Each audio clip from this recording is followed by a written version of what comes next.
नमस्कार। आज मैं doctor Avdhesh Sharma, assistant professor government girls college Nagaur. आज हम बात करते हैं जो कोविड-19 महामारी है, डिजीज़ है। इस पेंडेमिक डिजीज़ के अगेंस्ट में वर्ल्ड लेवल पे बहुत सारी कंपनियां हैं, वो वैक्सीन का ट्रायल कर रही हैं। आज हम कुछ जो वैक्सीन है जो इंडिया में कंपनी डेवलप कर रही हैं और उनके बारे में डिस्कस करते हैं। कहाँ जो है ये वैक्सीन का सफल ट्रायल हो चुका है और वो अभी अगले जो नेक्स्ट फेज़ होता है जिसको हम क्लिनिकल फेज़ है उसमें वो चली गई है। तो सबसे पहली वैक्सीन ट्रायल की जो खोज हुई थी वो ऑक्सफोर्ड यूनिवर्सिटी जो है ग्रेट ब्रिटेन में, ऑक्सफोर्ड यूनिवर्सिटी के साइंटिस्ट ने डेवलप किया है। वहाँ की एक कंपनी है एस्ट्राजेनिका के साथ मिलकर के उन्होंने बेसिकली वैक्सीन जो है वो डेवलप कर रहे हैं जिसका नाम है AZD1222। ऑक्सफोर्ड यूनिवर्सिटी ने जो ये वैक्सीन डेवलप की है, ये वैक्सीन बेसिकली एक एडिनो वायरस जो होता है जिसके अंदर डीएनए होता है और ये वायरस पर्टिकुलर एक सामान्य जो फ्लू के लिए जिम्मेदार होता है, कॉमन कोल्ड का जो वायरस होता है, उस वायरस को कमज़ोर किया। और जो कोरोना वायरस है, SARS-CoV-2 है, जो फिलहाल जो कोविड महामारी के लिए जिम्मेदार है, इस वायरस की जो स्ट्रक्चर हम देखते हैं जिसके अंदर जो इसका एनवलप होता है और उसमें जो स्पाइक प्रोटीन होती है इसके बाहर की तरफ, उन स्पाइक प्रोटीन का जो पर्टिकुलर जीनोम है जो कि आरएनए वायरस के अंदर होता है, उस जीनोम को, उस आरएनए से उस जीनोम को आइसोलेट किया गया और आइसोलेट करके उस से सीडीएनए बनाया और सीडीएनए बना करके ये सीडीएनए जो एडिनो वायरस है, इस एडिनो वायरस में इंट्रोड्यूस किया रिकॉम्बिनेंट डीएनए टेक्नोलॉजी के द्वारा। एडिनो वायरस जो है बेसिकली उसके अंदर जो सीडीएनए बनाया गया, इस स्पाइक जो प्रोटीन है, इससे जो इसका जो एमआरएनए है उसको लेकर के उससे सीडीएनए बनाया रिवर्स ट्रांसक्रिप्टेज एंजाइम की सहायता से, और उसके बाद में उसको एडिनो वायरस में दिया गया। यानी जो एडिनो वायरस है ये बेसिकली सामान्य कोल्ड या फ्लू पैदा करता है, लेकिन इसके बाहर भी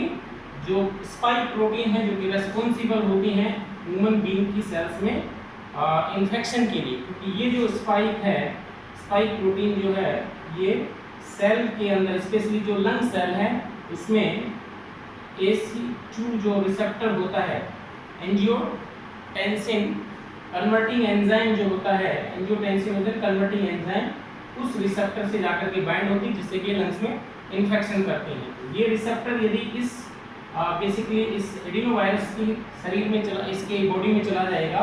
और ये इंट्रोड्यूस होगा, तो ये जैसे ही बॉडी में जाएगा ये उतना तो घातक नहीं होगा, लेकिन इसके अगेंस्ट में एंटीबॉडी है वो डेवलप होने लग जाएगी, यानी हमारा शरीर एंटीबॉडी डेवलप करने लग जाएगा। तो ऑक्सफोर्ड यूनिवर्सिटी ने बेसिकली इसका जीनोम है वो आइसोलेट करके, एमआरएनए डेवलप करके, उसके बाद में सीडीएनए डेवलप करके ब्रिटेन की जो कंपनी है एस्ट्राजेनिका, इसको दिया। इसके साथ ही एस्ट्राजेनिका के साथ ही इंडिया की एक और कंपनी है जो इस वैक्सीन का लार्ज स्केल पे प्रोडक्शन करने के लिए तैयार है, वो है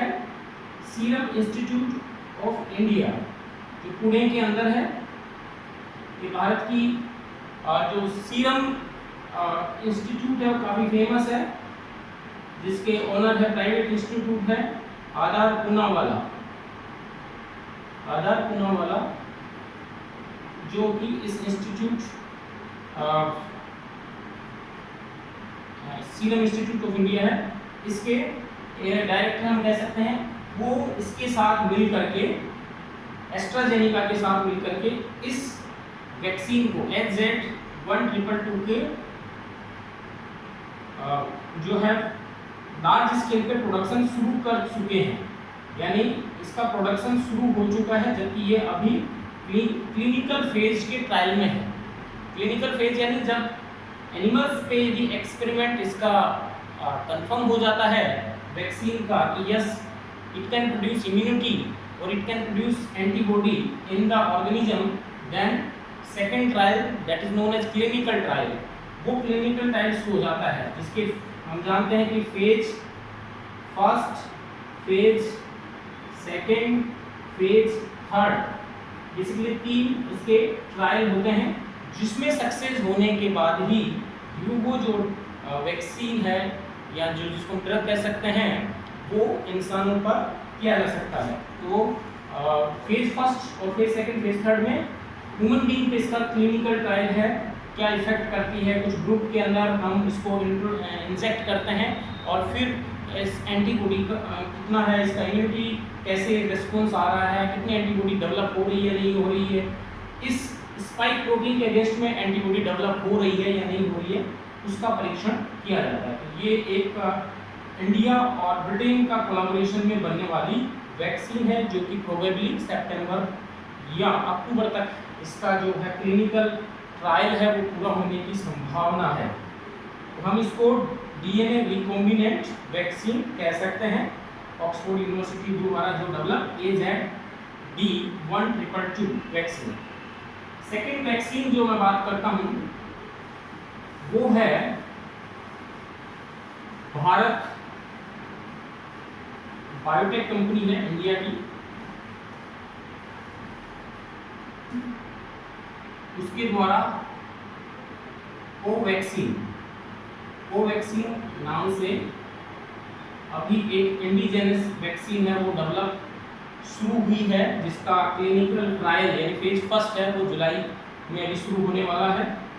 भारत बायोटेक जो कंपनी है ये हैदराबाद बेस्ड कंपनी है भारत का जो, और ये बायोसेफ्टी लेवल 3 यानी जो सबसे एडवांस बायोसेफ्टी लेवल होता है उसको पूरा करती है। हैदराबाद का जो जीन वैली है जिसमें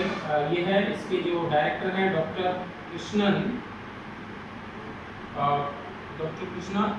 लाई,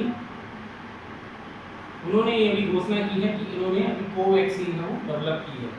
ये जो कोवैक्सीन है बेसिकली, और ये कोवैक्सीन लाइव एटीन्यूएटेड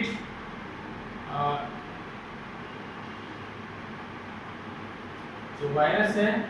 इनएक्टिवेटेड कह सकते हैं हम, ये इनएक्टिवेटेड वायरस है, इस वायरस के अगेंस्ट में बनाई जा रही है। कोवैक्सीन का जो है कोलैबोरेशन जो है भारत बायोटेक का, वो इंडिया की जो संस्थाएं हैं गवर्नमेंट की, ICMR Indian council of medical research, plus जो पुणे बेस्ड है national institute of virology NIV, इनके साथ इसका कोलैबोरेशन है। क्योंकि नेशनल इंस्टीट्यूट ऑफ वायरोलॉजी जो है इसने इस वायरस का जो बेसिकली जीनोम है वो प्रोवाइड करवाया है, टेक्निकल सपोर्ट प्रोवाइड करवाया है, और लार्ज स्केल पे प्रोडक्शन जो कोवैक्सीन है वो भारत बायोटेक करेगी, जिसका अभी जो है क्लिनिकल फेज फर्स्ट है वो शुरू हुआ है। ये भी वैक्सीन है, यदि इसका क्लिनिकल फेज सफल होता है तो फेज फर्स्ट और फेज सेकेंड थर्ड के बाद में ये 2021 जो है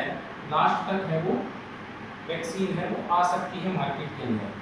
इसको जो हमारी संस्था है drug controller general of India, जिसको DCGI कहते हैं, उसके द्वारा ये वैक्सीन है वो लार्ज स्केल पे प्रोडक्शन इसका होने जा रहा है। तीसरी जो वैक्सीन मैं बात करता हूँ वो है मॉडर्ना वैक्सीन। मॉडर्ना जो कि अमेरिका की कंपनी है, अमेरिकन बेस्ड कंपनी है, मॉडर्ना ने एक वैक्सीन बनाई है जिसका नाम है mRNA 1273। ये वैक्सीन है, ये अमेरिका कंपनी मॉडर्ना है उसने डेवलप की है, और ये भी एक बेसिकली डीएनए वैक्सीन है। इसमें कंप्लीट वायरस को इंट्रोड्यूस न करके जो वायरल पार्टिकल है कोरोना का SARS-CoV-2 जो वायरस है, इसका जो जीनोम है, जिसको mRNA है, उस mRNA में जिससे कि ये पर्टिकुलर स्पाइक प्रोटीन और एनवेलप प्रोटीन बनाता है बाहरी, स्पाइक प्रोटीन के लिए जिम्मेदार और जो इसकी एनवेलप जो प्रोटीन्स होती हैं उनके लिए जो जिम्मेदार जीन है, उस जीन को आइसोलेट किया गया, उससे डीएनए बनाया गया और उस डीएनए को इंजेक्ट किया जा रहा है सेल्स में, सामान्य सेल्स में, और वो यदि बॉडी में जाती हैं, बॉडी में जाने के बाद में उनसे प्रोटीन बनती है, यानी बॉडी नेचुरली वो स्पाइक प्रोटीन बनाएगी और उस स्पाइक प्रोटीन के अगेंस्ट में हमारा जो इम्यून सिस्टम है वो एंटीबॉडी बनाएगा। एंटीबॉडी जो बनेगी वो उस स्पाइक प्रोटीन के अगेंस्ट में बनेगी। ये जो वायरस है, ये जो वैक्सीन है, ये भी मॉडर्ना के द्वारा डेवलप की जा रही है अमेरिका। ये भी फिलहाल इसका क्लिनिकल फेज फर्स्ट है वो कंप्लीट हो गया है, रिजल्ट अवेटेड है। ये सेकेंड और थर्ड जो फेज है, क्लिनिकल फेज जिसको कहते हैं, उस ट्रायल में चल रही है। बहुत सारी कंपनियां हैं पूरे वर्ल्ड में, जर्मनी है, इटली है, जापान है, चाइना की 5 कंपनियां हैं। ये कोरोना वायरस जो कोविड-19 डिजीज़ है, इसके अगेंस्ट में वैक्सीन है वो तैयार कर रही हैं और प्रोबेबली किसी भी वैक्सीन को मार्केट में आने में 3 से 4 साल तक लग जाते हैं। लेकिन चूंकि ये कार्य बहुत तेज़ गति से हो रहा है इस पेंडेमिक को देखते हुए, ऐसी संभावना है कि दिसंबर 2020 या जनवरी 2021 तक कोई ना कोई वैक्सीन जो है इनमें से वो मार्केट में आ जाएगी। आज के लिए इतना ही। Thank you very much.